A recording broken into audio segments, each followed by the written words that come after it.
그 교회뿐만 아니라 예컨대 콜라텍이나 클럽 같은 데는 저희들이 행정명령을 계속 하고 있습니다. 아니 교회만 특별히 저희들이 오히려 교회는 훨씬 더 예의를 갖춰서 지금 말씀을 드리고 있죠.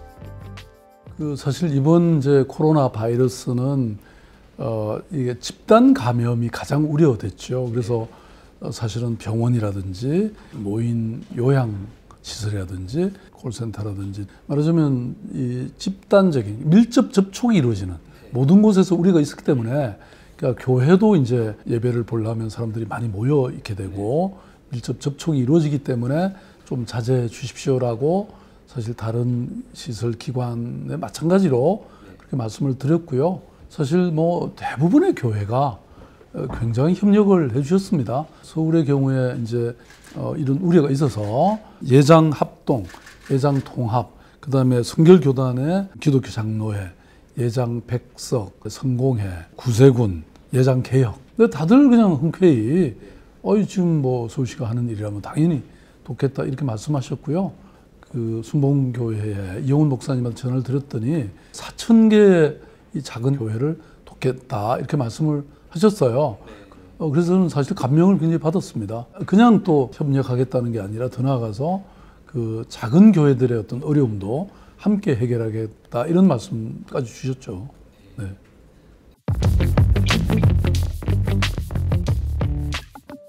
근데 이제 예배라는 게 사실 교회로서는 그렇게 힘든 일이잖아요.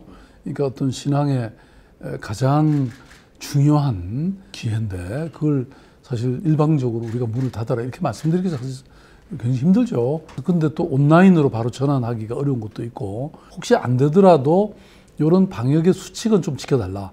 그래서 7가지 이제 이걸 말씀드렸는데 실제로 지난주에 서울에 이제 2,200여 개 교회를 점검을 해보니까 그 중에 한 282군데 교회에서 방역 수칙을 안 지키신 곳이 나왔어요.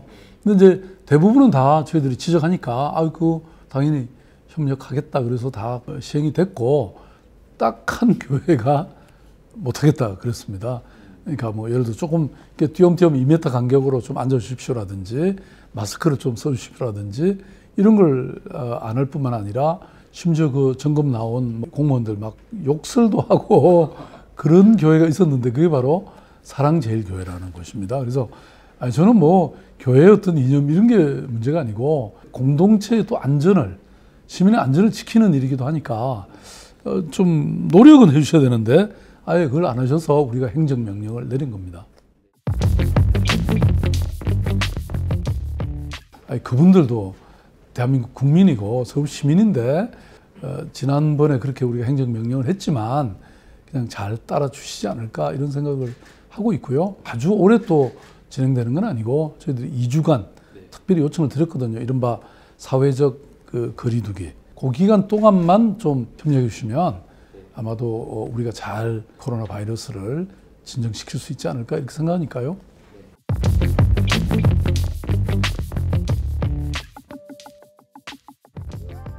저는 뭐 이게 진보 보수가 저는 없다고 생각합니다. 또 실제 교회도 여러 군데서 그런 집단 감염 사태가 일어났기 때문에 그 교회뿐만 아니라 예컨대 콜라텍이나 클럽 같은 데는 또 감염의 가능성이 굉장히 높기 때문에 저희들이 행정명령을 계속 하고 있습니다. 그래서 교회만 특별히 저희들이 오히려 교회는 훨씬 더 저희들이 조심성 있게 또 예의를 갖춰서 이렇게 사실 말씀을 드리고 있죠. 네.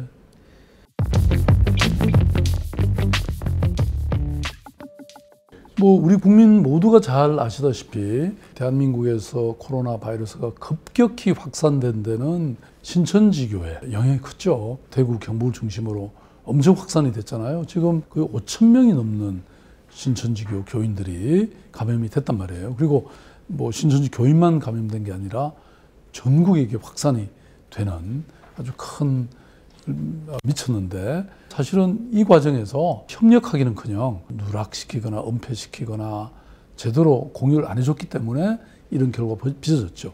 이것 때문에 일어난 국민들의 피해, 방역당국의 손실은 말할 나위가 없습니다. 그래서 저희들은 이거에 대해서 법인 허가 취소를 하고 해산하도록 하고 더 나아가서 그 방역당국이 협조하지 않음으로써 이번 이 큰 피해에 대해서 형사적인 고발도 했고 또 민사적인 구상권도 지금 행사해서 법원에다가 제기해놓고 있죠. 특히 이른바 추수꾼이라고 하는 게 과거에 이런 게 있다고 알려졌는데 이번에 저희들이 행정조사를 하는 과정에서 문서를 확인하게 됐어요. 이 추수꾼들이 실제로 다른 교회, 저희들 보니까 대형교회도 가고 개척교회도 가고 심지어 사찰에까지 가서 신자들을 뺏어가는 이런 방식은 이게 정상적인 신앙 질서, 교회 질서 또 나아가서 사회 질서를 깨트리는 것이다.